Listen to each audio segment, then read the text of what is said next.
Kelompok Syiah bilang para sahabat pengkhianat, merampok, mencuri, mengambil pemerintahan yang Nabi wariskan kepada anaknya, mantunya, lalu diambil oleh mereka. Maka mereka benci ke Abu Bakar, ke Umar, Utsman. Saya nggak tahu Syiah yang di Bandung begitu apa enggak.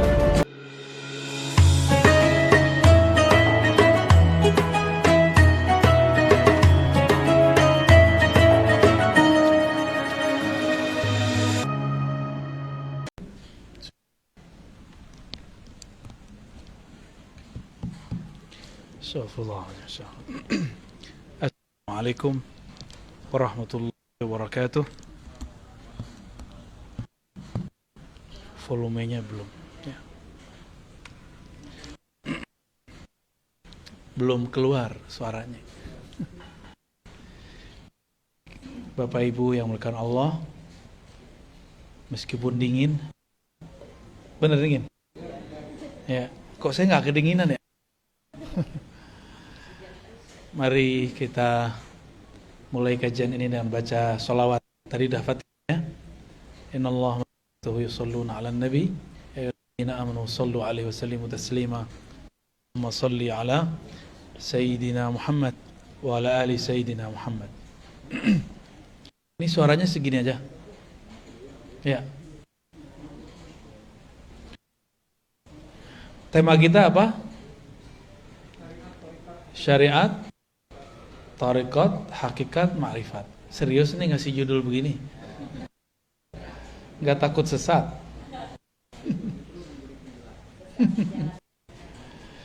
Baik. Syariat, tarekat. Ada apa ini? Ada mic baru gak?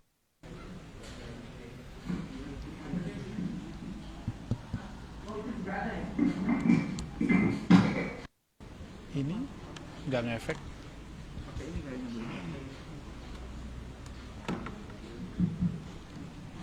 Oke, begini aja ya. Bapak Ibu yang dimuliakan Allah, biar sini Pak, nggak enak. Nabi SAW tidak menyebut pembagian-pembagian begini secara eksplisit, seperti ilmu. Sebagaimana tidak ada hadis sahih, hasan, dhaif. Sebagaimana tidak ada pembagian usul, tidak ada pembagian ilmu tafsir. Tidak. Ya. Siapa yang membagi ini? Para ulama. Karena itu datang satu paket. Nabi datang, satu amalan itu mencakup 4 unsur, mencakup semua ilmu. Semua amalan Nabi ada syariatnya, ada tarekatnya, ada hakikatnya, ada ma'rifatnya. Jadi jangan sampai lagi ada pertanyaan konyol mengatakan, emang ada syariat, tarekat, hakikat, ma'rifat di zaman Nabi? Nah, itu pertanyaan konyol itu. Nanti kalau dibalik gimana? Emang ada hadis sahih, hasan, dhaif di zaman Nabi? Kan gak ada. Jadi jangan bertanya yang konyol-konyol. Sok kritis tapi gak pakai data. Sok kritis tapi gak rasional. Lalu bagaimana kalau mau nanya? Kalau kita mau mengkritisi sesuatu, kuasai dulu yang mau dikritisi itu apa. Inilah pesan berat yang dulu diturunkan oleh Imam Abu Hamid Al-Ghazali yang wafat tahun 505 Hijriah. Sekarang 1434 ya. Apa kata beliau? Kalau engkau mau mengkritisi sesuatu, memuji sesuatu, maka kuasai dulu sesuatu itu apa. Dan ini beliau lakukan sendiri. Imam Al-Ghazali ketika hendak mengkritisi filsafat, dia pelajari 2 tahun, lalu dia review selama 1 tahun. Jadi 2 tambah, dan dia menulis dalam masa itu. Belajar, dia katakan, dia review, kemudian dia tulis 3 tahun genap. Jadi Imam Ghazali baru kemudian mempublikasikan kritiknya terhadap filsafat setelah 3 tahun mendalami filsafat. Kita sudah berapa tahun mendalami satu istilah, lalu kemudian mengkritisinya. Jangan-jangan kata orang. Katanya nggak boleh kata orang, ya, harus kata Allah dan Rasulnya.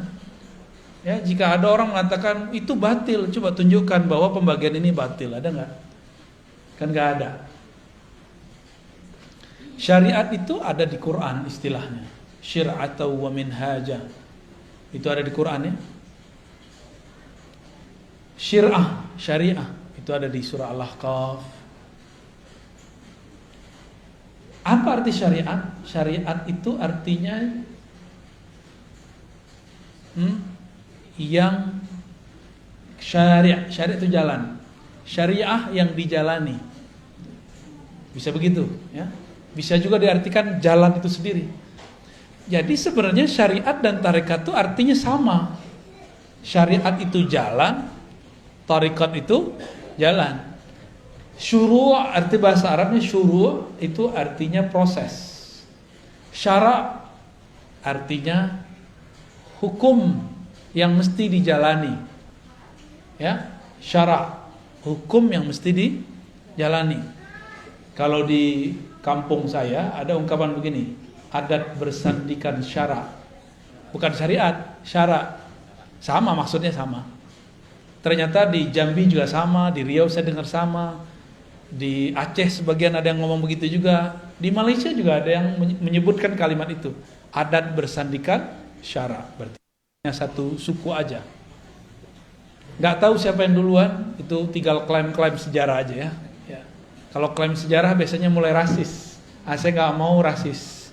Kita diciptakan oleh Allah lita'arafu, supaya kamu saling berbagi ilmu, saling kenalan, tidak boleh rasis. Oke.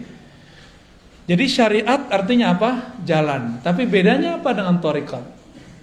Syariat itu biasanya diartikan jalan yang zahir.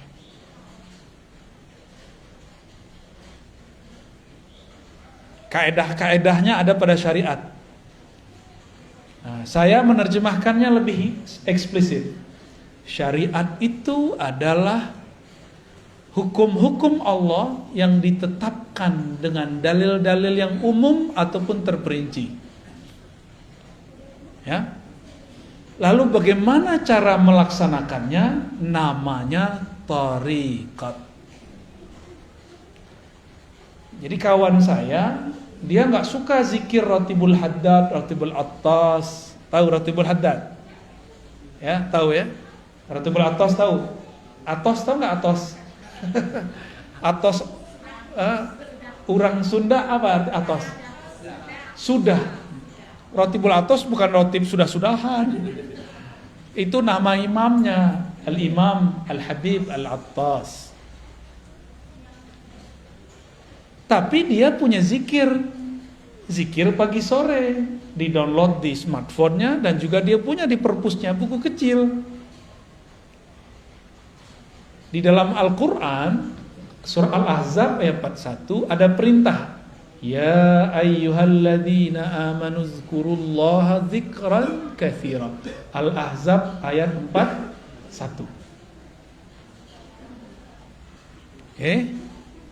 Wahai orang beriman, ingatlah Allah sebanyak-banyaknya. Itu syariat, hukum syariat. Tekniknya gimana? Kata kawan, bid'ah tuh pakai Ratibul Haddad, Ratibul Attas. Tapi dia ngeluarin buku baru, zikir pagi dan sore yang sahih. Itu juga namanya thariqat baru. Thariqat tergantung siapa namanya. Kalau yang nulis ini namanya Dodo, Eduardo, berarti thariqatnya thariqat Dodowiyah. Kalau yang kayak Mancung, thariqat Al-Mancungiyah. Jelek amat nama thariqat ya. Ya. Dulu almarhum Haji Maksum misalnya punya wiridan yang dia kerjakan pagi dan sore. Maka thariqat yang dia tinggalkan boleh disebut dengan Al-Maksumiyah. Gitu. Maka penamaan zikir itu biasa. Ya, boleh-boleh aja. Ya. Kenapa nggak disebut dengan zikir Nabi aja? Ya kan Nabi zikirnya banyak.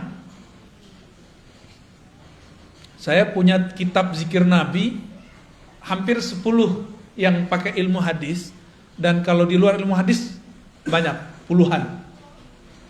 Yang ilmu hadis saja pakai riwayat, itu udah pusing kita bacanya. Ini yang mana mau diamalkan duluan? Karena kita bingung, banyak dalil, maka perlulah seorang guru yang akan meramu. Jadi dalil itu seperti bahan-bahan obat. Yang bisa meramu apoteker. Kalau zaman dulu dokter tuh bisa, boleh zaman dulu. Boleh meramu obat. Saya mau tanya nih, Bapak Ibu ini, kalau sakit boleh nggak meramu sendiri obat, masuk ke ruang apotik terus ramu-ramu sendiri? Lo kan nggak boleh taklid. Katanya nggak boleh taklid. Taklid ke dokter juga nggak boleh dong. Kenapa percaya sama dokter? Taklid sama apoteker juga nggak boleh seharusnya. Kalau kita boleh bilang nggak boleh taklid. Taklid artinya apa? Ikut tanpa tahu kenapa hakikat sesuatu itu ada. Ikut tanpa mengetahui dalil. Kenapa obat kalau batuk ini A, B, C, D? Disebutkan nggak sama dokter? Disebutkan nggak sama apoteker? Enggak. Terus kenapa percaya-percaya aja? Kenapa itu boleh, sedangkan dalam agama nggak boleh? Gitu. Yang mengerti dalil ulama atau orang awam? Ulama. Berarti kalau nanya dalil ke siapa? Kalau kita nanya dalil ke ulama, itu sudah sama kayak kita mau taklid, tapi menaik pangkat jadi ittiba. Nah, kembali yang tadi. Bagaimana teknik berzikir itu masuk ke thariqat? Mana perintahnya zikir, masuknya ke syariat. Jadi beda syariat sama thariqat apa? Syariat itu dalilnya, thariqat itu caranya. Mudah toh? Ada perintah, shollu kama raaitumuni usolli. Salatlah kamu seperti kamu melihat aku salat. Ada yang lihat Nabi enggak? Ada yang lihat Nabi? Mimpi aja. Mimpi aja enggak jelas ya. Kalaupun mimpi bukan Nabi lagi salat kan? Terus kalau kita disuruh sholat melihat Nabi, kita ini nggak ada yang ngeliat Nabi, terus gimana caranya? Nah, kalau ada syariat, thariqat, cara ngamalin, ada lagi cara yang lain, namanya mazhab. Mazhab itu cara mengamalkan dalil yang zahir. Thariqat itu cara mengamalkan dalil yang tersirat. Jadi mazhab mengamalkan yang tersurat, thariqat mengamalkan yang Udah tahu perbedaannya? Oke. Terus gimana? Kata kawan, tidak boleh ikut mazhab. Ya, tidak usah ikut Syafi'i, langsung aja ke Nabi. Kalau Syafi'i berbeda dengan Nabi, kita ikut Nabi. Konyol gak? Imam Syafi'i bisa beda sama Nabi. Terus ente gimana nasibnya? Kalau Imam Syafi'i yang jarak beliau dengan Nabi cuma 2 orang, bisa berbeda dengan Nabi, terus nasib antum apa? Yang jarak dengan Nabi 14 abad, 1400-an tahun. Mikir-mikir kalau mau ngomong ya. Tapi ada yang lebih dahsyat lagi. Kalau sahabat berbeda dengan Nabi, kita ikut Nabi. Jadi dia adu-adu sahabat sama Nabi. Ini orang lebih berbahaya daripada Syiah, lebih berbahaya dari Khawarij, lebih berbahaya dari Mu'tazilah. Karena yang mengadu-adu sahabat dan Nabi itu kelompok Syiah, kelompok Mu'tazilah, kelompok Khawarij. Kelompok Syiah bilang para sahabat pengkhianat, merampok, mencuri, mengambil pemerintahan yang Nabi wariskan kepada anaknya, mantunya, lalu diambil oleh mereka. Maka mereka benci ke Abu Bakar, ke Umar, Utsman. Saya nggak tahu Syiah yang di Bandung begitu apa enggak. Kali ada Syiah Al-Bandungi, dia masih cinta sama Abu Bakar, kan kita nggak tahu. Siapa tahu kan beda, namanya doang yang sama. Kalau sama, wah berarti dia bisa saudaraan sama kita. Tapi kalau mereka menghujat sahabat, ya saya hello aja ya. Nggak bisa, kita nggak bisa bersahabat. Ente aja nggak bisa bersahabat sama sahabat Rasul, gimana bersahabat sama kita? Gitu, ya. Ada orang ngomong begitu, benar nggak? Kalau imam mazhab, Imam Syafi'i beda sama Nabi, kita ikut Nabi. Jadi dia pernah berpikir, bersuuzon ke imam. Kalau Nabi, imam ini berbeda sama Nabi. Imam ini buat ajaran baru. Jadi yang dia pikirkan mazhab itu agama buatan imam. Ini kesalahan besar ini. Ini logika yang nggak nyampe. Buat definisi tapi nggak nyampe. Dan saya sering ketemu dan udah saya contohkan. Mereka ngomong nggak usah ikut Syafi'i, langsung aja ke Sahih Bukhari. Masih ingat? Masih ada nggak orang begitu? Masih ada. Padahal kita udah ngaji kemana-mana, kita ulang-ulang ini. Tanda dia kalau ngeritik kita nggak pernah dengerin video kita. Ya. Imam Bukhari murid dari muridnya Imam Syafi'i. Imam Bukhari ini juga riwayatin hadis, cuma tidak dikenal sebagai periwayat, dikenalnya sebagai imam mazhab. Imam Syafi'i, kebalik. Imam Syafi'i dikenal sebagai imam mazhab, padahal juga meriwayatkan hadis. Imam Bukhari berguru ke murid Imam Syafi'i, maka mazhabnya Bukhari itu sangat dekat ke mazhab Syafi'i. Kalau Imam Subuki positif masukkan, Imam Bukhari mazhabnya Syafi'i. Udah positif belum masukkan. Karena pas kita presentasikan ajaran Imam Bukhari hampir dekat dengan mazhab Syafi'i. Lebih tua mana Imam Syafi'i Imam Bukhari? Lebih dekat mana ke Nabi, Imam Bukhari atau Imam Syafi'i? Jadi kalau kita ikut salaf, lebih orisinal mana, ikut Syafi'i atau Bukhari? Tuh, itu namanya mazhab. Mazhab ini berkembang. Tapi di samping kirinya ada thariqat juga berkembang. Dulu ada namanya Imam Hasan Al-Basri. Imam Hasan Al-Basri punya murid namanya Habib Al-Ujaimi. Ada muridnya Daud At-Tai. Daud At-Tai punya murid Ma'ruf Al-Kharqi, Sarri Sakti. Lalu Imam Junaid Al-Baghdadi. Maka dulu disebut thariqat Junaidiyah. Apa nama thariqatnya? Junaidiyah. Tapi thariqat ini lebur, banyak cabangnya. Cabangnya ada thariqat Naqsyabandi, ada Qadiriyah, ada Khalwatiyah, ada Suhrawardiyah, ada macam-macam nama thariqat pecahan daripada Imam Junaid.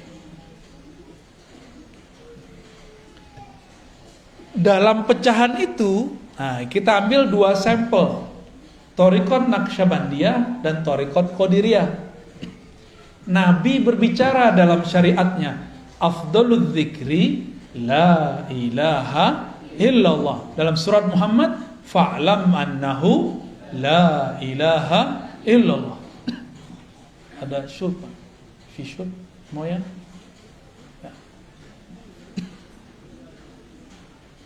Air al-maksum, ada gak? Pakai bahasa Arab gak paham, Anda bilang Moya al-maksum. Maaf merepotkan ya. Gak usah pakai gelas, duduk gini aja. Duduk gini aja. Bismillah.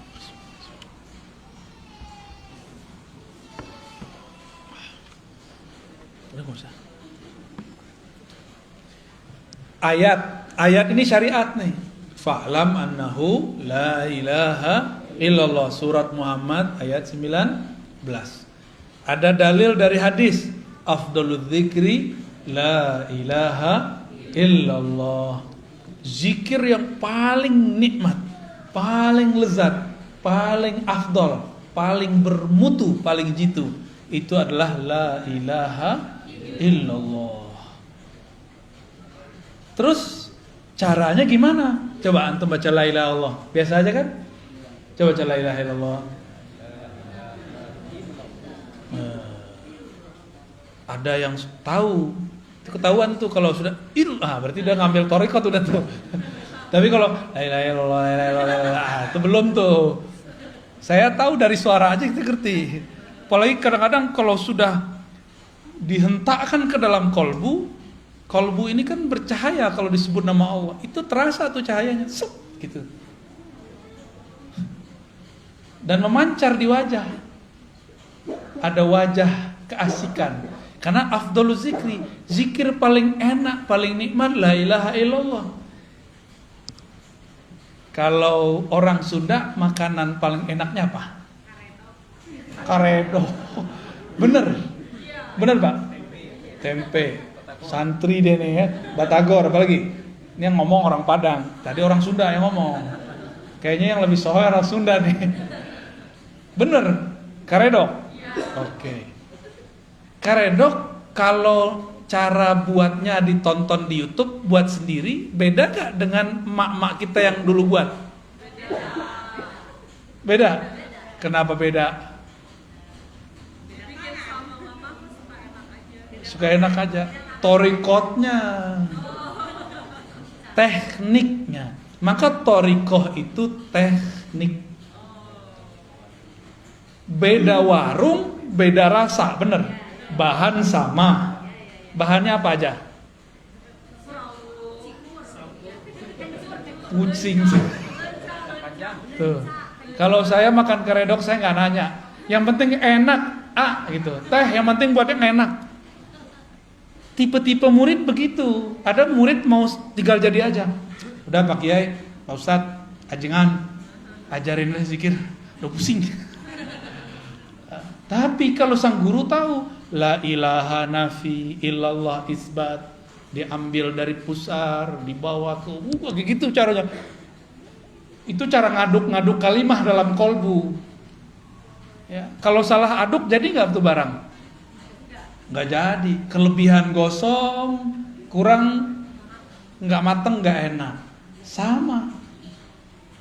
Jadi kalau kita nih zikir, coba sendiri hasil lihat YouTube. Ya beda kalau ketemu. Ya, beda. Abis makan di tempat orang jual karedok yang enak di Bandung, kita nggak belajar cara buatnya. Besok balik, kita nggak belajar nih. Kita cobain di rumah dengan cara yang lama. Rasanya beda nggak? Oke. Tapi kita datang ke kokinya, ajarin dong. Diajarin lah sama dia tekniknya. Kita cobain di rumah. Rasanya sama atau beda? Tetap beda. Tetap beda. Zikir depan guru, nikmat. Karena disuapin sama beliau. Cobain di rumah. Tekniknya udah dikasih nih. Istighfar, tawasul, apalagi? Oh, semuanya lengkap deh. Nih bahannya kamu cobain sendiri di rumah. Kita cobain. Kok ambar ya? Kenapa? Karena kita belum terlatih. Sang guru napas dia udah begitu. Ya. Ibu kita karena sudah lama jadi ibu, dia tiap hari harus buat masak buat anaknya, maka enak jadinya. Ya tetehnya jadi ibu tapi bukan yang masak, sama aja. Ambar juga. Saya kan orang Padang, itu suka mengamati rasa rendang.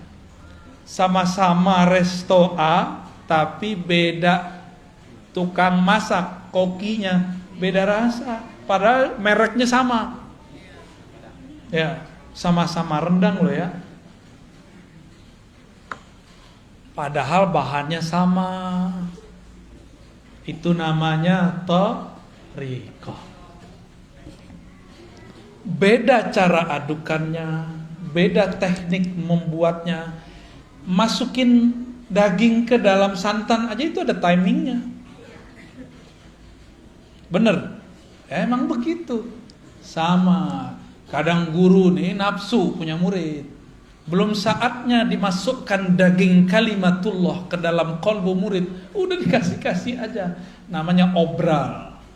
Obral zikir.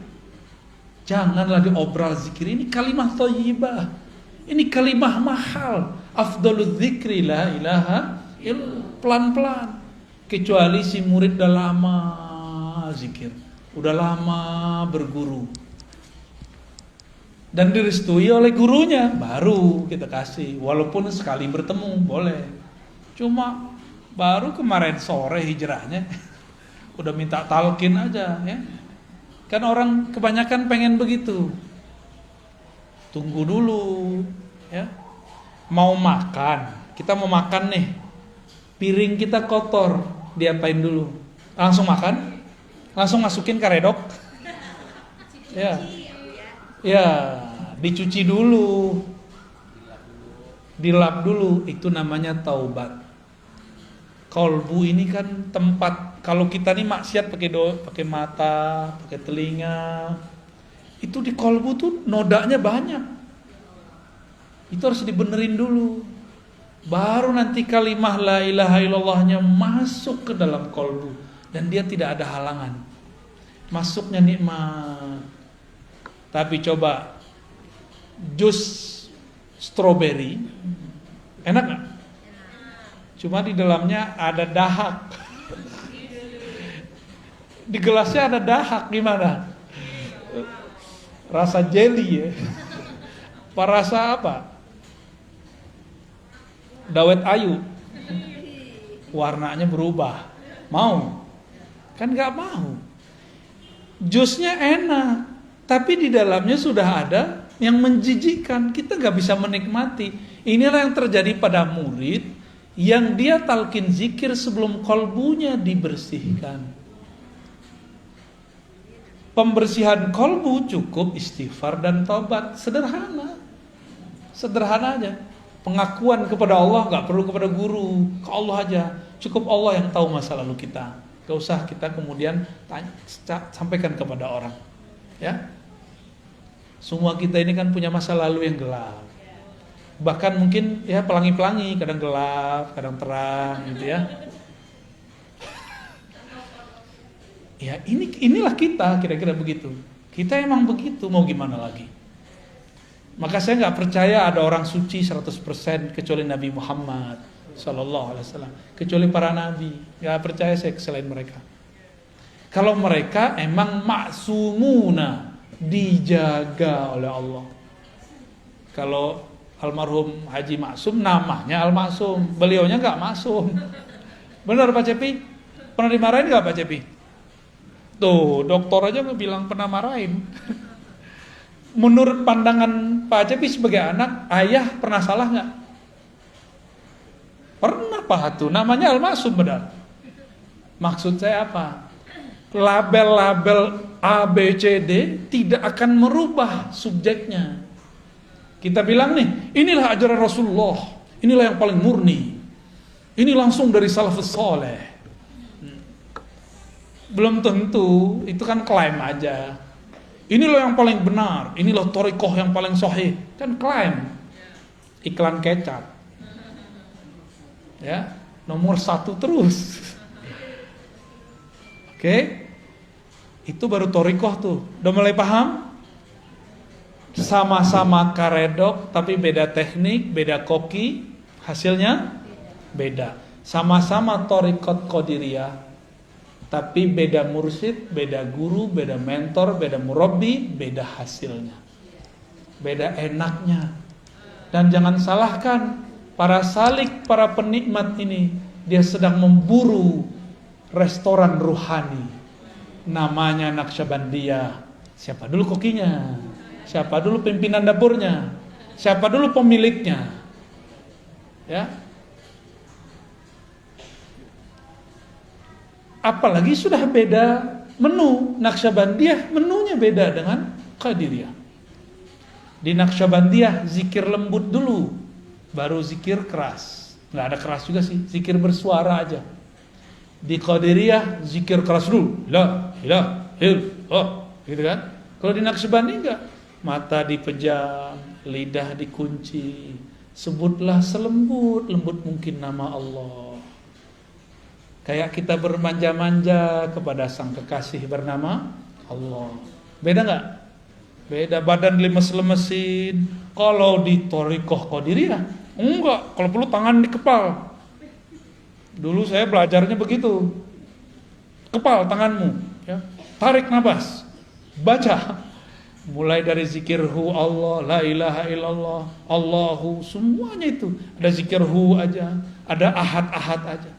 Betul-betul menghentak di dalam badan ini. Nah, ada ilustrasi lain. Kita ini ada yang suka musiknya nge-rap, nge-rock, ada yang suka musiknya slow, bener. Ini wajahnya wajah apa nih? Nggak percaya. Ini sukanya apa? Jangan-jangan haram lagi. Sukanya hadroh. Hadroh itu udah separuh-separuh ngerok tuh, tang tung tang. Saya alirannya slow. Jadi kalau datang ke hadroh, saya request yang lembut dikit ya, gitu. Karena kalau denger dulu masih muda banget, seneng. Dulu Thariqah Qadiriyah, Thariqah Samaniyah yang saya pelajari, kita seneng kalau zikir keras. Apalagi kalau dikasih duk-duk, Allah, la ilaha illallah. Waduh, nikmatnya bukan main. Minggu itu nggak ada zikir keras, kayaknya dunia ini hambar. Dulu begitu. Belakangan umur udah nambah, ya senangnya yang adem-adem, yang lembut-lembut, tapi tidak anti zikir keras. Memahami zikir keras ini beda gitu. Cari senangnya yang lembut-lembut. Datanglah Syekh Ahmad Khatib As-Sambasi yang hijrah ke Makkah. Dia belajar 2 thariqah, Naqsyabandiyah, Qadiriyah. Dia gabunglah satu paket. Zikir keras dulu, habis itu lembut. Ya boleh-boleh juga sih. Makanya kalau datang ke pusat-pusat tarekat di Bandung, di Tasik, di Garut, mau jalurnya yang manapun, kalau di Tasik kan sudah masyhur tuh, Abah Anom, Suryalaya, macam-macam. Di sini ternyata juga ada TKN tapi beda jalur. Metodenya sama. Keras dulu baru lembut. Kenapa? Karena memang sudah satu menu.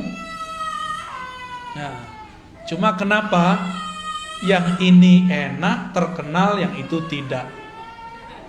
Kenapa? Sama kayak rumah makan, yang ini terkenal, yang itu tidak. Padahal bukan rasa, menunya sama. Rasanya beda. Jadi lidah ini nyari rasa. Kalau makanannya fisik, maka lidahnya lidah fisik.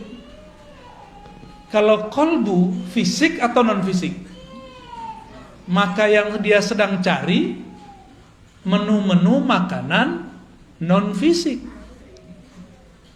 Oleh karena itu ulama kita mengatakan zikrullah qutul qulub. Zikrullah itu adalah nutrisi makanan kolbu. Ya. Zikrullah makanan kolbu. Saya mau tanya, mau nggak tiap hari dikasih karedok teh? Bapak Ibu, mau nggak tiap hari dikasih apa biasanya? Nasi liwet. Mau nggak tiap hari dikasih nasi liwet? Enak juga. Lama-lama tensinya naik, kolesterolnya naik, lidahnya tiba-tiba jadi asin. Mau nggak tiap hari? Bosan. Oleh karena itu, kolbu ini juga ada kebosanan. Innallaha la yamallu hatta tamallu. Allah itu tidaklah akan bosan selama-lamanya sampai kamu bosan. Maka teknik la ilaha illallah pun ada macam-macamnya. Ada teknik A, ada teknik B, ada teknik C. Zikir keras itu tekniknya beda dengan lembut. Dalam keras itu juga ada beberapa teknik. Bosen. Nah, inilah masalah thariqat.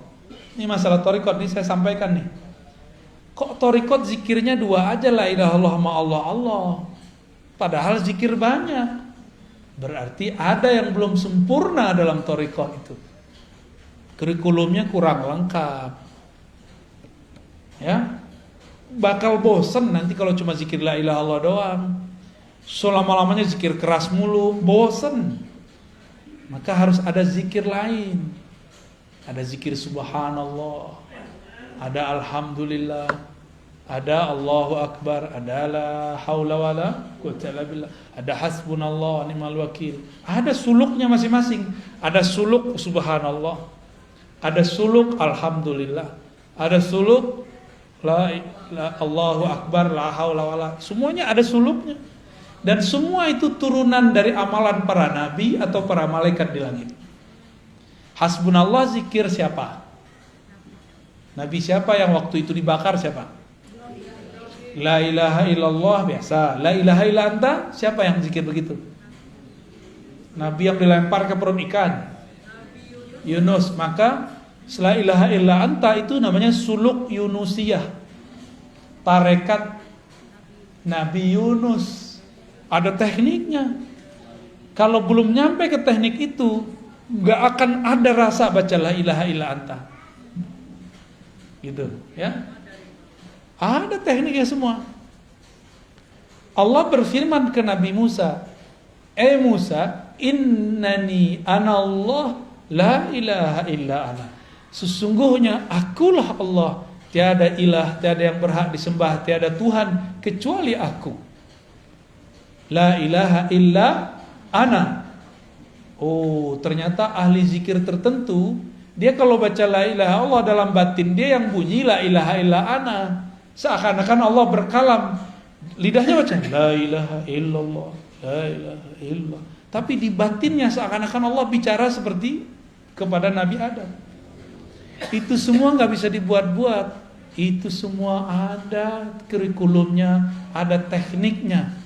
Kalau seorang mursyid belum mendapatkan tekniknya, dia pun haram mengajarkannya. Dia harus belajar lagi ke mursyid yang lebih tinggi. Di atas mursyid ada mursyid, di atas dokter ada dokter spesialis. Ya, begitu terus. Ada tahapan-tahapannya. Ini kita baru ngomongin thariqat. Teman saya psikolog itu kalau mau terapi orang nggak langsung terapi. Ada namanya conditioning. Benar? Dikondisin dulu nih orang, baru berhasil. Sama kalau kita mau mengajarkan zikir atau mau belajar zikir, kondisikan dulu pikiran. Walaupun banyak masalah, minimal pas belajar masalahnya ditaruh dulu. Gitu ya. Jangan dibawa masalahnya dalam belajar, nanti gak fokus. Oke? Itu thariqah. Jadi thariqah terjemahannya apa? Jalan atau teknik mengamalkan dalil yang tersirat. Kalau fikih, mazhab, teknik cara mengamalkan dalil yang Apa kata dalil tersurat? Jika kamu hendak sholat, maka takbirlah, angkatlah tanganmu. Kita takbir, Allahu Akbar. Rasanya ada gak? Kalau tidak belajar thariqah, rasanya hambar. Gitu. Ya hambar aja. Apalagi orang yang belajar sholatnya lewat buku atau YouTube, lewat video, ya salam. Nabi bilang, sholatlah engkau seperti engkau melihatku. Kita nggak lihat Nabi, maka kita harus cari orang yang ketemu Nabi. Siapa yang ketemu Nabi? Ada nggak? Ya udah cari guru yang ketemu Nabi. Kita datanglah ke guru yang ngajarin sholat. Kita tanya, antum ketemu Nabi nggak Pak Kiai? Pasti dia bilang tidak, paling mimpi doang. Terus tahu dari mana sholat? Saya punya guru. Gurunya kita tanya lagi terus sampai ke sahabat Nabi. Jadi jarak kita sama Nabi udah 14 abad. Berarti caranya sudah mungkin ada tambahan, ada pengurangan. Supaya tidak ada tambahan dan pengurangan, wajib lewat mazhab. Supaya nanti kita nggak salah kira. Kita kira orang berbeda sama kita menambah atau mengurangkan. Jadi kenapa ada kelompok sekarang suka nyala-nyalain ibadah kita? Karena dia belajar fikih bukan lewat mazhab. Mereka anti mazhab. Maka di luar mereka bid'ahkan. Gitu. Ya, bahaya nggak tuh? Bahaya sekali. Jadi salah satu musibah di umat ini munculnya kelompok anti mazhab. Secara rohani, musibah bagi umat ini munculnya kelompok anti thariqat. Akhirnya zikir hambar semua. Dia baca zikir pagi sore tapi nggak ada efeknya dalam hidupnya. Dia sholat, ruku, sujud tapi tidak ada natijah rasa yang dia dapat setelah membaca. Kata orang-orang ini, sholat nih mohon maaf kalau jidatnya ada yang hitam ya. Jidat hitam itu boleh-boleh aja. Cuma bukan itu yang dimaksud simahum fi wujuhim min athari sujud. Ada tanda bekas sujud di jidat mereka, di wajah mereka, wujuhihim, karena bekas sujud. Saya udah putar-putar nyari riwayat, adakah jidat Nabi itu hitam nggak ketemu? Meskipun berjidat hitam boleh, nggak ada masalah kan? Emang mungkin kulitnya agak sensitif, orangnya juga sensitif, lengkap sudah. Terus apa yang dimaksud tanda sujud? Tanda sujud saya sering sebutkan. Orang sujud kepalanya di mana? Di bawah apa? Di bawah tempat paling kotor di alam semesta. Nih, tempat buang air kecil. Ya walaupun bajunya bagus, walaupun bedaknya masya Allah, bajunya oke, tapi bagian situ bau nggak? Nggak enak kayak ngomongin begitu ya. Tapi emang itu bau, udah selesai. Sekarang ditaruh di bawahnya. Gimana? Maka yang disebut athar sujud, bekas sujud adalah hilangnya kesombongan seorang hamba. Itu baru disebut bekas sujud. Jadi siapakah yang sujud kepada Allah? Orang yang sudah melepaskan kesombongannya, ego-egonya, merasa sok pinter, sok alimnya, sok solehnya, sok merasa paling benernya, dia buang sudah. Karena yang merasa sok bener di sini, bener. Yang merasa pinter mana?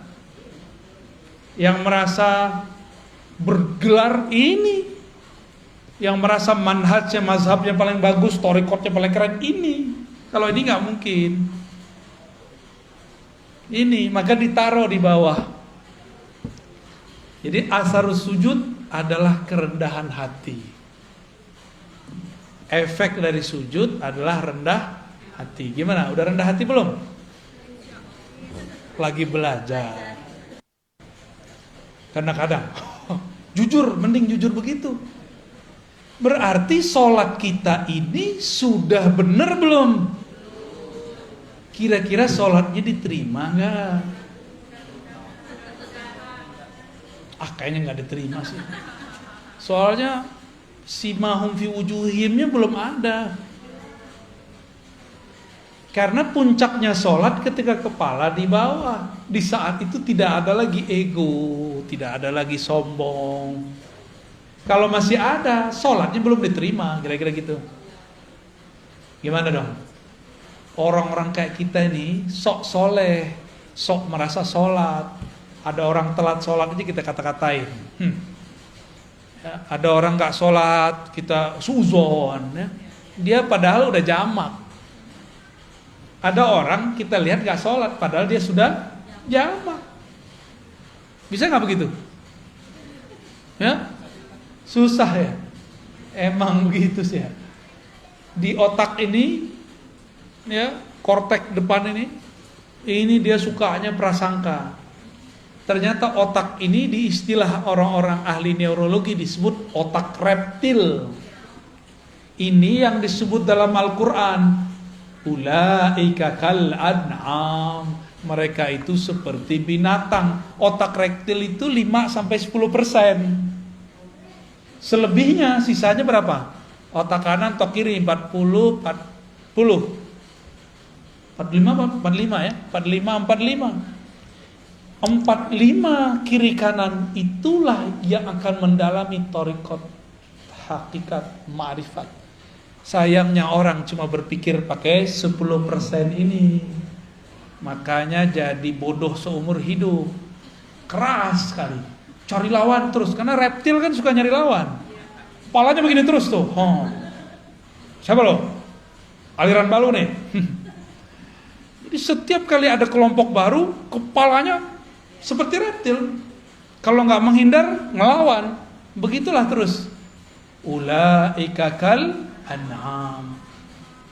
Nyalak mulu, ya. Maka di Quran disebut seperti kalbun, seperti si kuku. Jika engkau biarkan yalhas, jika kau perhatikan yalhas, engkau apa-apain yalhas. Yalhas tuh lidahnya begitu mulu. Auzubillah min dzalik. Kita ini jangan-jangan baru sujud fisiknya, belum sujud. Kita baru sujud fikih, mazhab, belum sujud thariqat. Kalau sudah sujud thariqat, tahu tekniknya. Kalau engkau sujud, rendahkan egomu, hancurkan egomu, hinakan jiwamu di hadapan Allah. Dihina-hinain benar. Baru berbuah namanya tawadhu. Namanya hakikat. Ya, jadi hakikat itu buah dari orang dari tarekat. Zikir. Ala bidzikrillah tatmainnul qulub. Ketahuilah hanya dengan menyebut nama Allah hati jadi tenang. Cara nyebutnya gimana? Ada cara nyebutnya. Gimana cara nyebutnya? Nama ala bizikrillah, hanya dengan nyebut nama Allah. Nama Allah siapa? Ya Allah. Gampang tuh? Gimana cara nyebutnya? Allah. Gitu cara nyebutnya? Enggak. Ada tekniknya. Ya. Itu yang mahal. Ya, harus pakai talqin.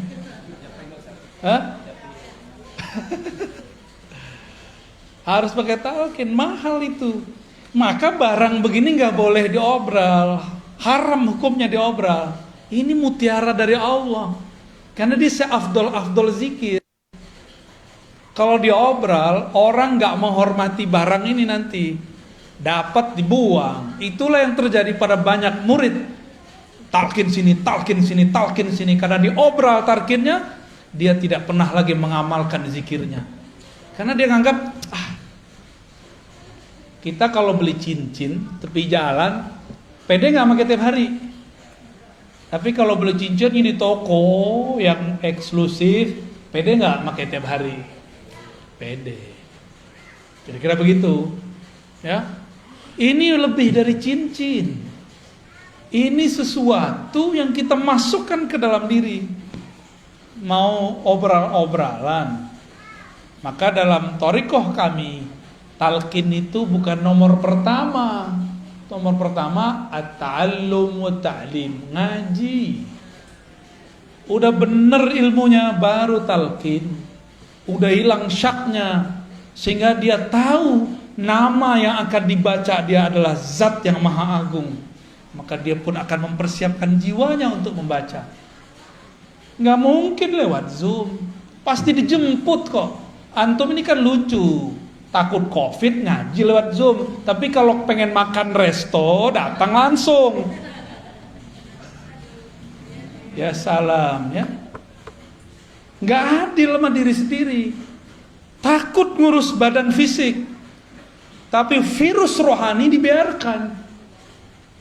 Sampai mati begitu aja lah ya.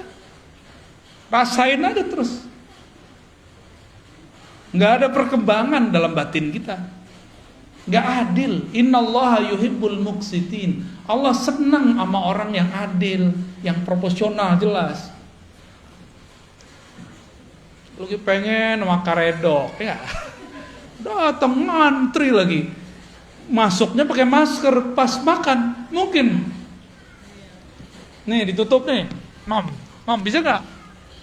Kan nggak bisa. Makan pakai masker bisa nggak? Gaya-gaya doang pakai masker.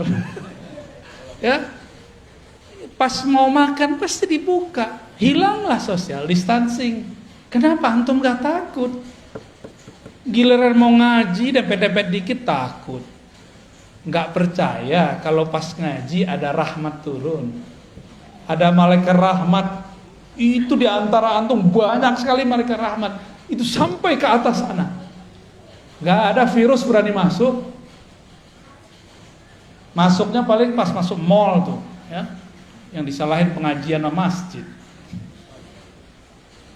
Malaikat itu kalau ada orang duduk di tempat zikirnya, lalu doa, Allah marhamhu, ya Allah rahmati dia, selamatkan dia, jagalah dia. Malaikat kalau doa mustajab nggak? Dia nggak pernah dosa, ya. Masih takut? Hah? Nggak takabur loh ya, nggak boleh takabur. Tapi insya Allah ya, yang adil sama diri. Ini bukan nyinggung yang nonton online sama Zoom ini. Kalau yang karena jarak kita maklumi. Ini masih di kota Bandung. Ya, saya aja datang dari Jakarta, masa antum di sini Zoom, gaya bener. Ya, sok higienis, sok jaga badan tapi nggak jaga rohani. Makanya sampai nanti nggak akan ada peningkatan spiritual. Nih saya marah-marah nih sekarang sore ini nih. Tapi marah saya begini-gini aja, ya. Mau sampai kapan begini terus? Ya. Maka yang hadir kita apresiasi dengan baik. Semoga Allah meridhoi antum lebih kenceng daripada yang udah jelas dia di samping sini masih pakai Zoom, gaya bener. Giliran makan ke kantin dempet-dempetan, ya.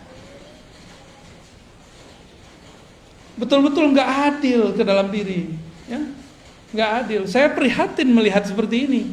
Kalau mau protokol kesehatan lengkap, prokes-prokesan yang adil semuanya, ya, semuanya rapi, siap-siap hidup merana. Udah divaksin juga, ya. Terus untuk apa dong kita divaksin ya? Protes ya, tuh, ya, Pak pemerintah. Semua orang udah bosen.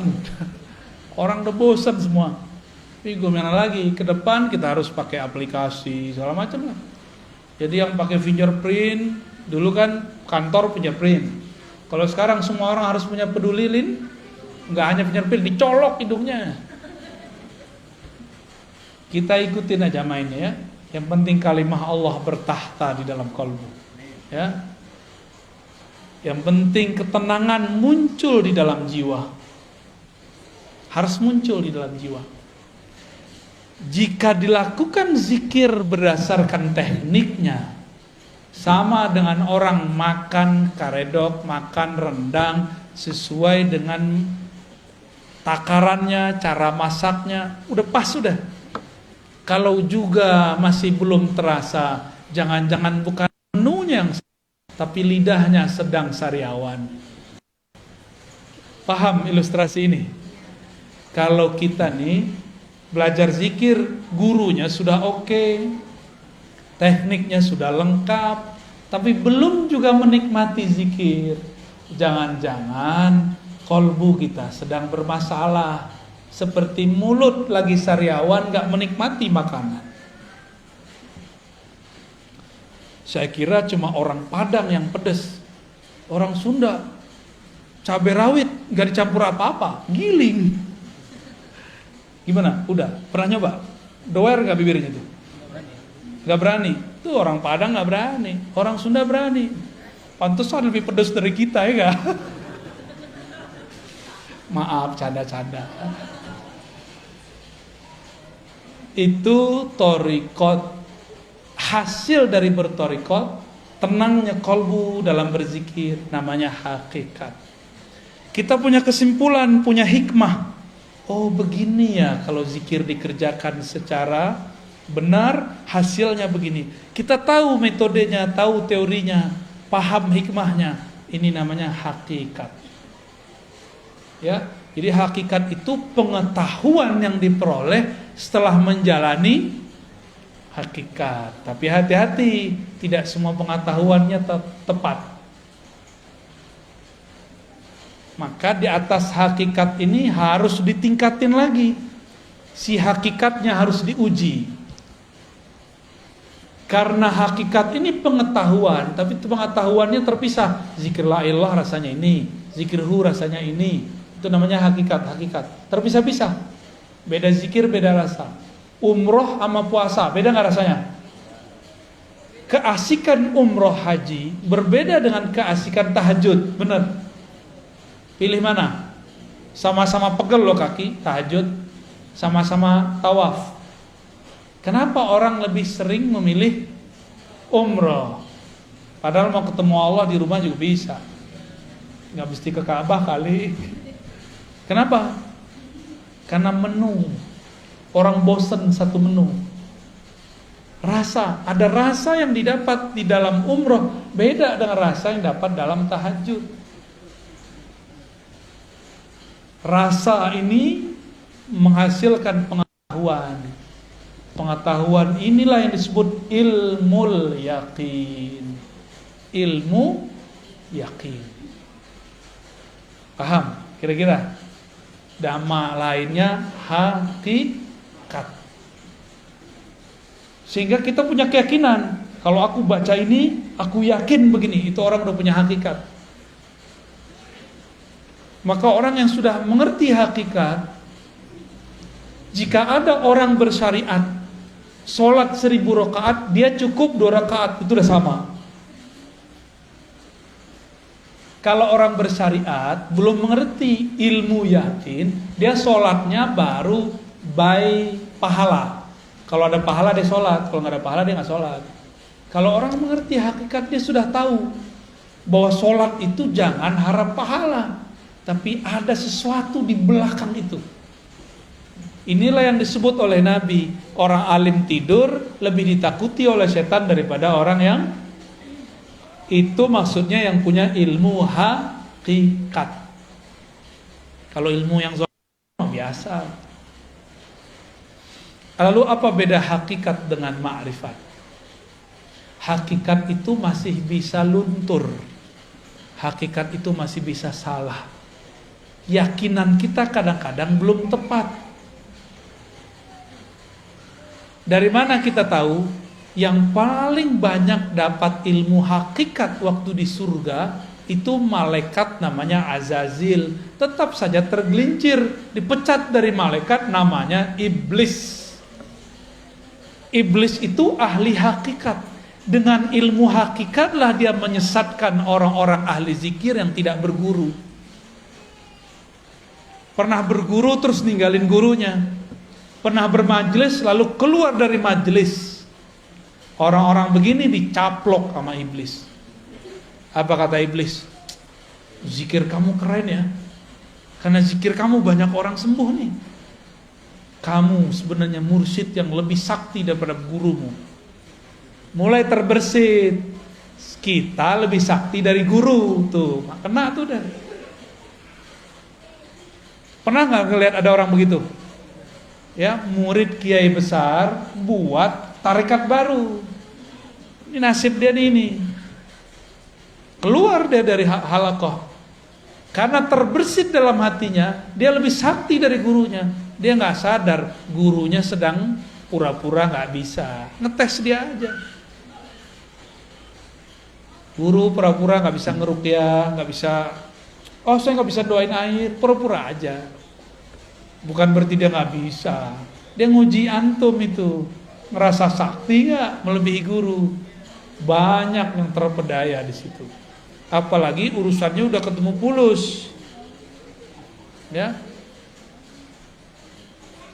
Apalagi urusannya udah ketemu pengikut. Orang merasa pengikut itu aset dia. Waduh, gawat. Banyak orang tergelincir pada bab ini. Banyak sekali. Oleh karena itu, orang sudah bertarekat dapat hakikat, masih bisa tergelincir. Contohnya Barsisa. Contohnya Musailamah Al-Kazzab. Itu Musailamah kan dulu ikut nulis wahyu. Musailamah ikut nulis wahyu, Bang. Khidmah ke Rasulullah.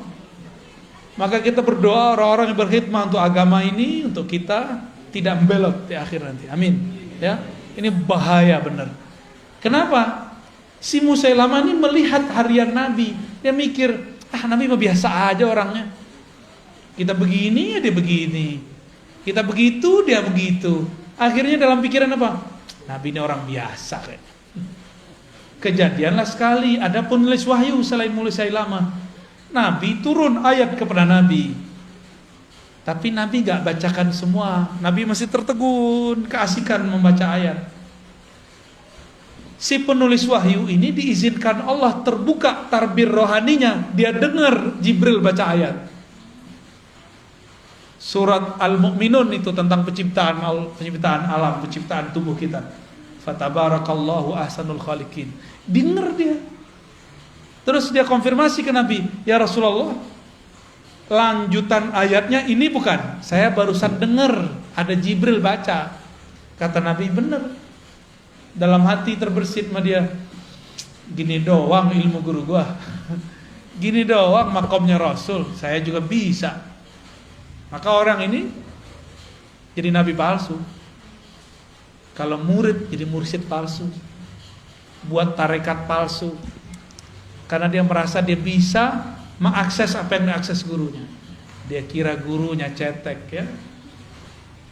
Ini sering terjadi di semua halaqah, di semua thariqah ya.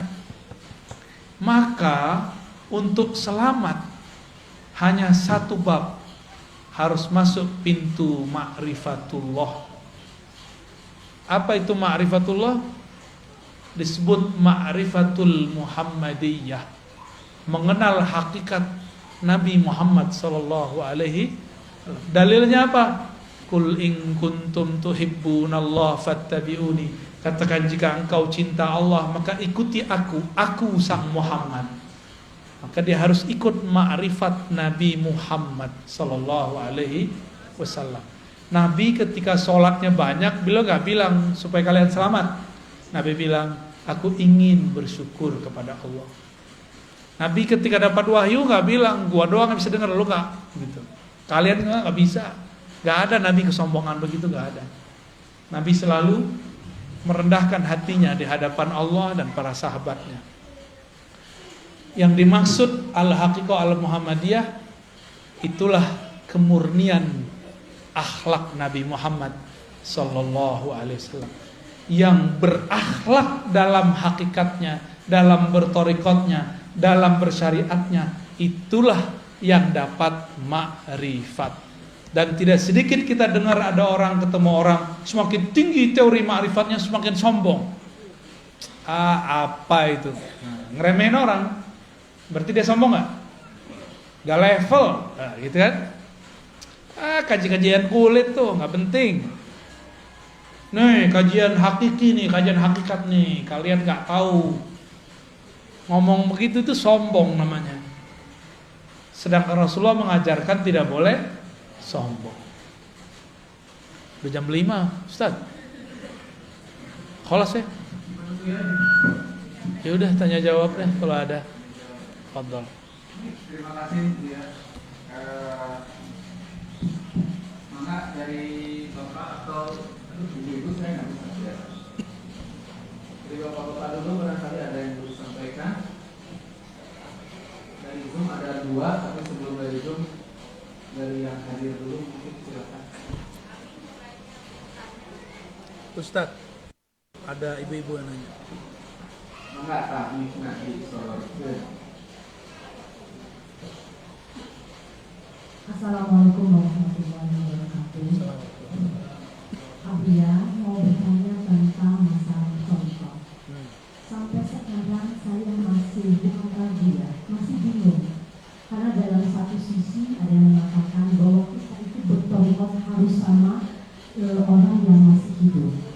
mursyidnya itu harus masih hidup.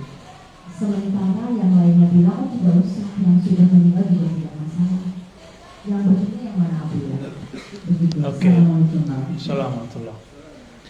Kalau kita ini belum mandiri, guru wafat, maka sebaiknya punya mursyid yang masih hidup, yang dapat ijazah dari mursyid itu atau dari mursyid yang lain.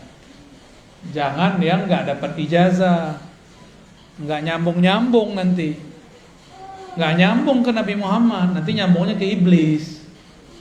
Ya, yang boleh ngajar zikir adalah syekhun ma'zunun inda syekhihi, guru yang diizinkan diijazahkan gurunya. Kalau nggak dapat ijazah, sedapat ijazah aja yang diajarin, jangan lebih. Nggak pernah diangkat mursyid, jangan ngaku mursyid. Mursyid itu nggak mesti tua loh ya. Itu masalah otoritas satu torikoh.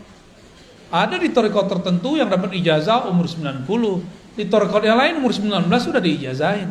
Saya ketemu kemarin waktu ke Sumatera, ada guru saya, dia sudah memimpin suluk dua torikot, Naqsyabandiyah dan Samaniyah Qadiriyah. Itu dia mimpin dari umur 20, sekarang umurnya udah 70 sekian, berapa tahun tuh. Ya jadi gak mesti tua fisik. Mana ada kaedahnya tua fisik, nggak ada. Kita kan bayangin Syekh Mursyid pakai tongkat, harus pakai sorban, ya salam. Mursyid itu mau pakai apa aja dia mursyid. Mau mereka baju kaos, dia mursyid. Orang nggak akan bisa luput karena ada mutiara di kolbunya. Sekali dia berbicara, keharuman rohaninya tercium oleh orang yang mencari rohani. Gak bisa dibohongin. Rumah makan, masak, udah ditutup, kecium baunya nggak? Ya, kecium baunya. Sama kira-kira, ya. Jadi saran saya kalau belum disiplin untuk zikir yang diajarkan guru, maka bermursyidkanlah kepada yang hidup dan dapat izin dari gurunya. Gitu ya. Kalau enggak, nanti enggak nambah-nambah. Makomnya segitu-gitu aja. Karena zikir itu enggak ada batas. Zikir itu di atas makom ada makom, di atas makom ada makom.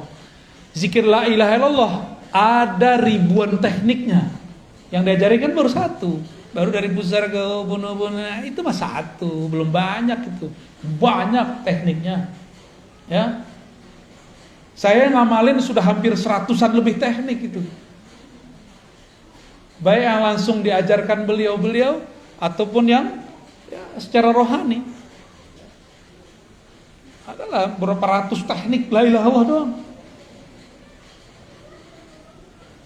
Mau ditarik kemana aja nikmat zikir la ilaha illallah itu. Nikmat sekali. Ya. Jadi jangan mengkultuskan seorang guru. Di atas guru ada guru, di atas wali ada wali. Di atas nabi ada nabi, di atas rasul ada rasul. Puncaknya Rasulullah sallallahu alaihi wasallam. Torikot itu yang hebat bukan namanya, tapi mursyidnya. Ya. Oh, torikot A lebih bagus, enggak. Yang bagus tuh mursyidnya. Karena banyak juga yang torikotnya sama, enggak berkualitas orangnya. Ya. Sama kayak tadi, sama-sama karedok. Ya. Tapi beda orang, beda yang masak, beda hasilnya. Jadi bukan karedoknya yang salah kalau dia enggak enak, tapi yang salah sih gurunya. Yang masak udah bagus. Itunya udah enak, lidah lagi masalah, pikiran lagi banyak, bisa enak gak? Enggak ya? Mau makan karedok ingat AA, AA yang lama. Baik, terjawab ya? Terjawab? Okay. Alhamdulillah. Ada 4, tapi saya kira yang tentang torikot juga ada 2 pertanyaan, tapi saya kira sudah terjawab dengan kalimat terakhir. Dan tentang torikot yang benar saya kira yang tadi dia sampaikan. Kemudian tentang sekarang di akhir Desember, 22 Desember kemarin tentang Hari Ibu. Karena itu keputusan di mereka, sehingga itu dianggap sebagai tersambung jika kita mengikutinya. Bagaimana itu tentang Hari Ibu? Hari Ibu itu apa definisinya? Nggak tahu juga. Jangan-jangan mengharamkan sesuatu yang nggak tahu, ya kan? Saya mau tanya dulu orang yang mengharamkan mengucapkan selamat Hari Ibu. Saya pengen tahu nih, ini serius nanya loh, apa yang dimaksud Hari Ibu? Sehingga kita mengharamkan yang jelas, jangan yang nggak jelas. Kalaupun kita menghalalkannya, kita menghalalkan yang jelas, bukan menghalalkan yang abu-abu. Coba definisinya apa? Yang pakar nasionalis nih. Hah? Ini kan kampus, masa nggak ada yang tahu? Nyelekit ya. Apa Hari Ibu, Ustaz? Nggak tahu? Ya udah, berarti nggak usah jawab boleh dan nggak boleh, berarti kita nggak ngerti, ya kan? Oh ini menyerupai Nasrani, menyerupai Nasrani. Emang Hari Ibu orang Nasrani yang buat? Ada nggak di ajaran Nasrani Hari Ibu? Gak ada juga. Terus di mana? Hindu? Gak ada juga. Itu urusan apa? Ini mungkin. Jadi dengan adanya peringatan Hari Ibu di tanggal 22 itu, maka seolah-olah umat digiring untuk menghormati ibunya hanya pada tanggal itu. Emang begitu? Ya, sedangkan Oke, good. Berarti ada orang yang mendefinisikan Hari Ibu, dia buat buat-definisi sendiri. Definisinya barusan tuh dari antum tuh. Apa kata si orang ini? Kata antum tadi apa? Tanggal 22 Seolah-olah menghormati ibu hanya pada tanggal itu, sehingga umat tergiring untuk ke situ di hari Oke. Sekarang kita tanya sama yang menetapkan Hari Ibu tanggal 22. Apakah begitu maksud dia? Enggak, coba buka sendiri kan udah ada googling. Terus selama ini Google nggak dipakai, cuma nonton yang nggak jelas. Cobalah, aneh pura-pura nggak tahu kok tadi ya. Emang begitu definisi Hari Ibu. Giliran belajar agama pakai Google, yang begini aja yang cetek aja nggak pakai Google. Gaptek namanya, itu benar fatwa al-Gaptekiyah. Fatwa mazhab Gaptek. Tanya dong sama orangnya. Apa maksud mereka Hari Ibu? Apakah cuma Hari Ibu menghormati ibu? Memang begitu yang membuat kebijakan buat? Enggak kok, kita aja suuzon. Jadi kita buat definisi sendiri, terus kita haram-haramin. Sama kayak orang mau posting video, buat sendiri videonya, rekam sendiri, posting sendiri, like sendiri, puji-puji sendiri, wow keren. Lah ya salam. Ini zaman benar-benar bahlul bener ini. Buat definisi sendiri, terus haram-haramkan sendiri, terus marah-marah sendiri, terus ajak umat untuk marah-marah. Gak begitu kalau kita mau berfatwa. Fatwa itu ada ilmunya. Gak boleh fatwa pakai nafsu. Fatwa itu pakai ilmu. Sebelum berfatwa wajib memetakan masalah yang difatwakan. Selesai memetakannya, baru kita bilang ini yang masalah di sini, yang itu tidak masalah, atau ini masalah semua. Harus sama dulu persepsinya.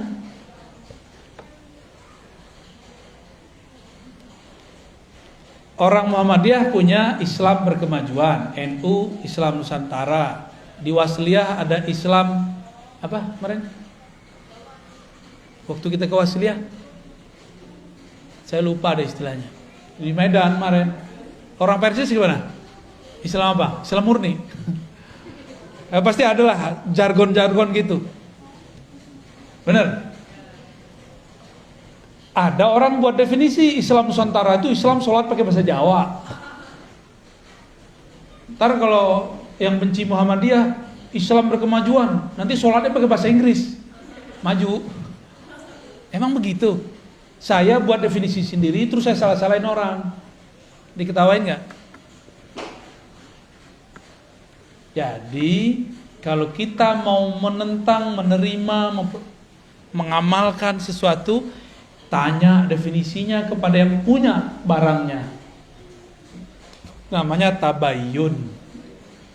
Idjaikum fasikum binaba'in fatabayyanu. Gitu Ustaz ya.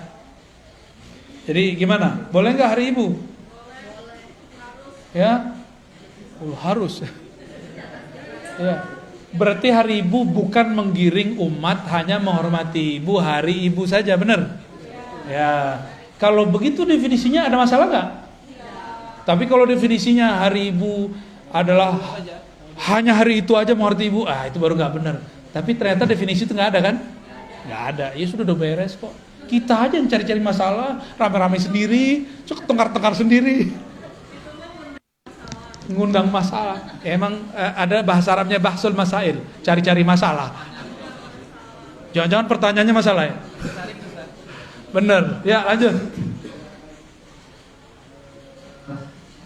Yang satunya lagi juga saya kira harus dibahas dalam bahsul masail. Tapi yang saya akan bacakan tentang thariqah aja. Apakah saya boleh ikut thariqah Buya? Banyak tadi yang harus diikutnya 100 lebih ya. Masya Allah. Jadi gimana dong? Itu pertanyaan antum kali. Thariqah saya ngaji. Jadi ngaji ada dulu. Ngaji dulu, 1, 2 ngaji. Antum hafal nggak? Yang kedua apa? Hah? Tuh, pada lupa. Ini khidmahannya aja lupa. Apalagi antum. Khidmah. Yang ketiga baru talqin. Jadi saya nggak mentalkin kecuali saya lihat orangnya sudah berkhidmah baik ke perjuangan thariqah atau ke umat. Kita lihat dia. Atau dia sudah berkhidmat jauh untuk dirinya. Ada orang datang dari mana-mana. Dia udah lama ngaji, udah mentok. Kita lihat hikmatnya bagus, kita talqin. Tapi itu nomor 3, bahkan nomor 4 gitu. Terus apa lagi? Sholawat. Maka orang ikut thariqat kami nggak punya sholawat, keluar aja ya. Kita sholawat minimal 313. Atau kalau nggak bisa 100 pagi 100 sore. Tuh, nggak bisa juga ya 10 pagi 10 sore, nggak bisa juga. Nggak bisa juga. Udah diskon tuh. Ya, thariqat ad-diskonia. Suwe. Terus apa lagi? Mujalasalatul sholihin. Duduk bersama orang soleh, bergaul dengan orang soleh. Kita ini kan gak soleh. Kita ini masih rusak. Supaya kita ini terbentuk dengan kebaikan, maka carilah komunitas orang baik. Jangan-jangan kita lah yang merusak komunitas yang lama. Ya, jangan bilang tuh komunitas itu jahat tuh. Aku kalau di sana pasti rusak. Kita yang merusak mereka. Nih teman saya nih ada mantan nih. Kalau dia nggak ada, kata temannya nggak ada lo nggak ada rame. Ada dia nggak mabuk orang. Nggak ada dia nih. Orang nggak mabuk.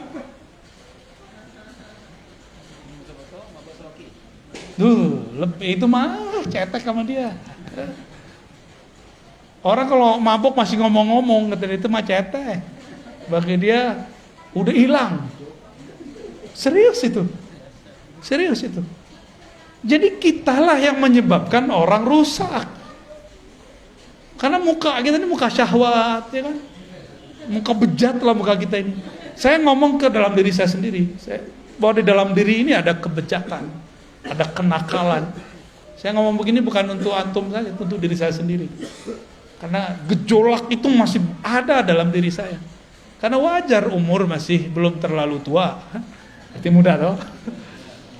Iya. Masih seger lah. Gejolaknya kuat. Lebih berat saya kali daripada antum. Saya ketemu banyak orang. Macam-macam warna kulit, macam-macam. Pusing kita. Tapi kalau karena di dalam ini jorok mikirnya. Kalau dalamnya bening jadinya. Kalau dalamnya oke, keluarnya oke. Ya. Jadi tuduhlah, katakan ke dalam diri, wahai jiwaku yang penuh dengan kemunafikan, jangan engkau tuduh orang lain munafik. Itu sebabnya kita perlu berkumpul dengan orang-orang soleh. Orang soleh bukan soleh pakaian. Pakaian pasti. Soleh dalam artian solihun, yang sesuai lahir dan batinnya. Itu bahasa Arab. Soleh itu sesuai. Lahir batinnya sesuai. Ya. Baik. Apa thariqat terakhirnya apa? Hah?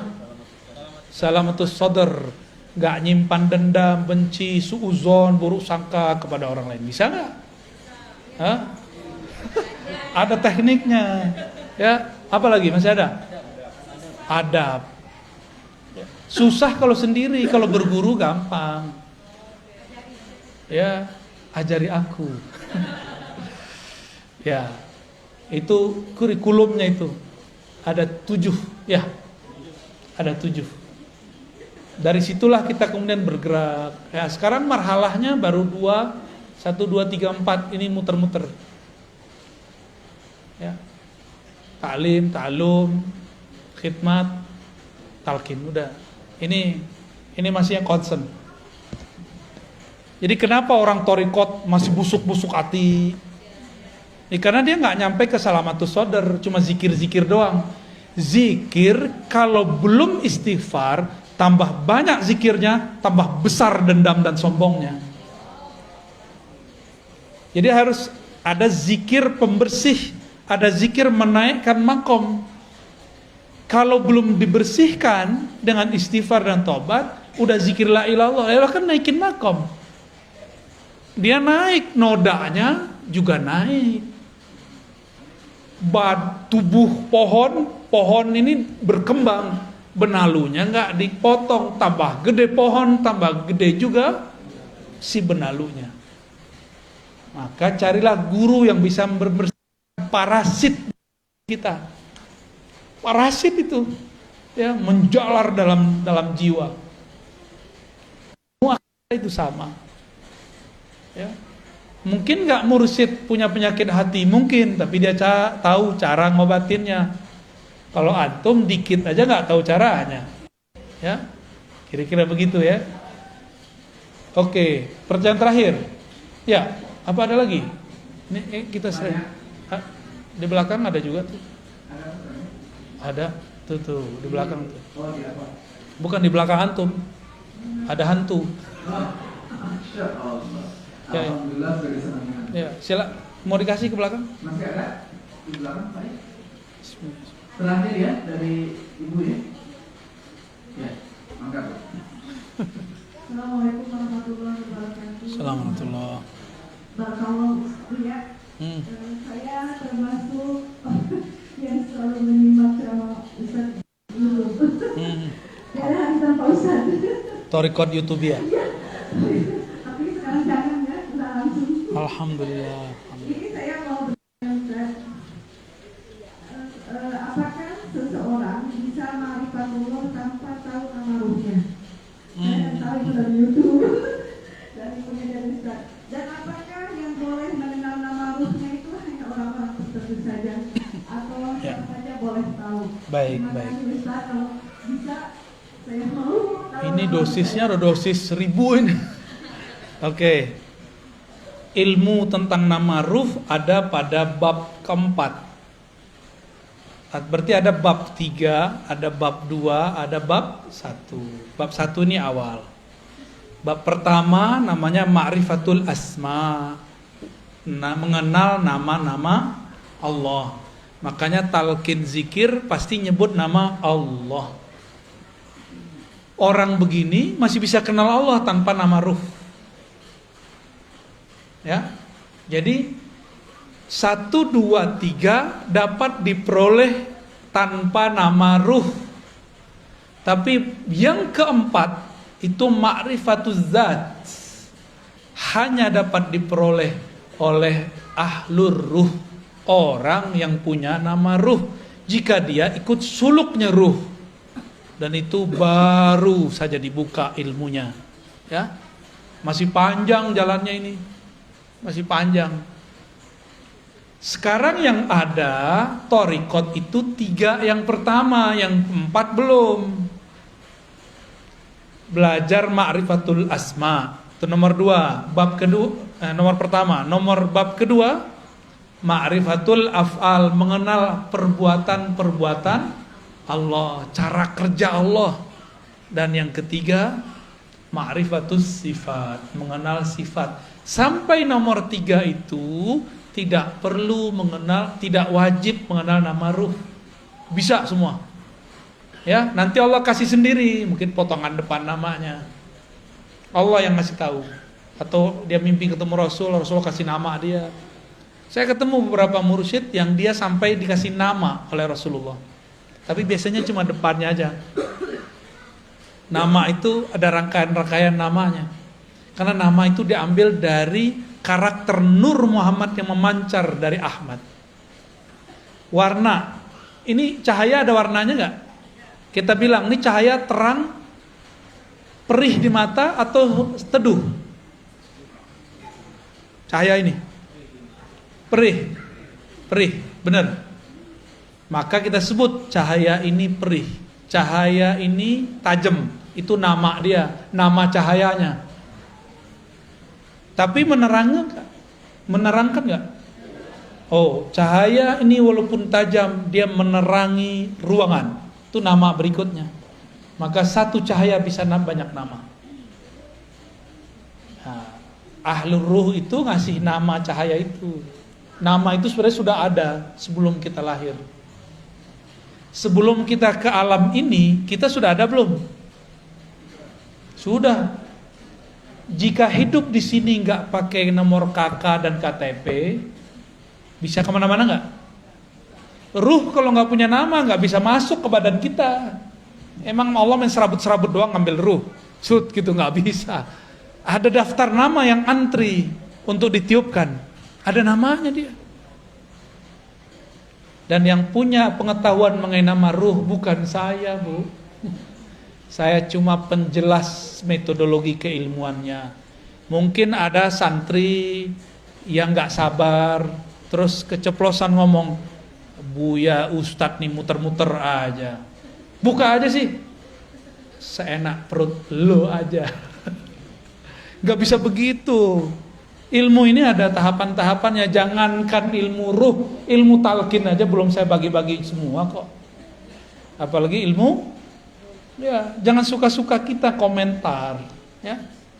Ini zaman orang komentar suka-suka. Antum komentar, hati-hati. Nabi mengatakan dalam hadis Sahih Bukhari, bisa jadi satu kalimat tidak terasa keluar, tidak terasa diketik, tapi membuat yahwi ila jahannama sab'ina kharifa. Itu membuat dia terjatuh ke dalam jurang-jurang jahanam. 70 kharif. Saya nggak tahu terjemahan yang pas tuh kharif itu. Selama lamanya orang udah mati dari kemarin, dia belum nyampe-nyampe juga. Ada munafik mau dilempar oleh Allah di masa Rasulullah. Itu dia sampai sekarang belum nyampe itu ke bawah. Karena kalimah itu. Sok dalamnya itu sab'ina kharifan, 70 kharif. Dalam kayak palung Mariana kalau di laut tuh. Dalamnya bukan main. Hati-hati komentar.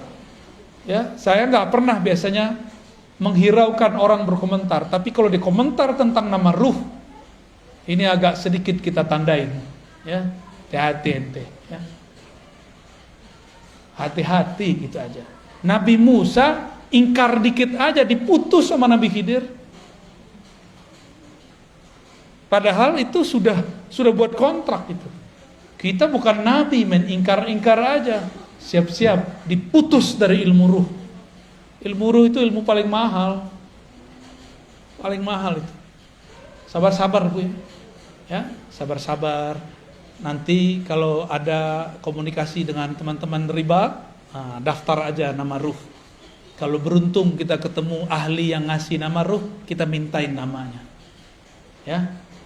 Ada nama ruh, tenang aja ya. Tapi itu kelas 4 itu. Sekarang belajar zikir torikot yang ada aja dulu ya. Amalin aja yang ada. Aduh, pertanyaannya udah berat nih, Tat. Padahal kita ngaji baru berapa bulan nih.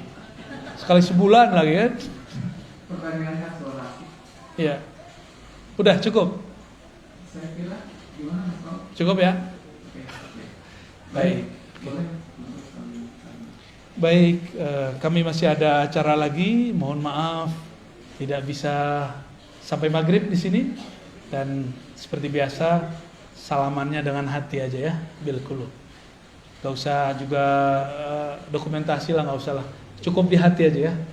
Semoga tidak mengurangi kehikmatan kita bergaul bersama, bermujalasah, duduk bersama.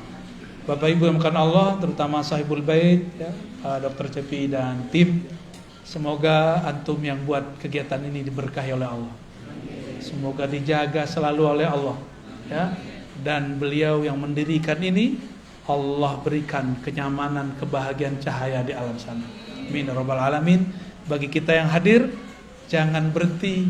Ruh itu tidak pernah puas mempelajari nama Allah, sifat Allah, hafal Allah, dan rahasia-rahasia Allah. Selamat penasaran. Assalamualaikum warahmatullahi wabarakatuh.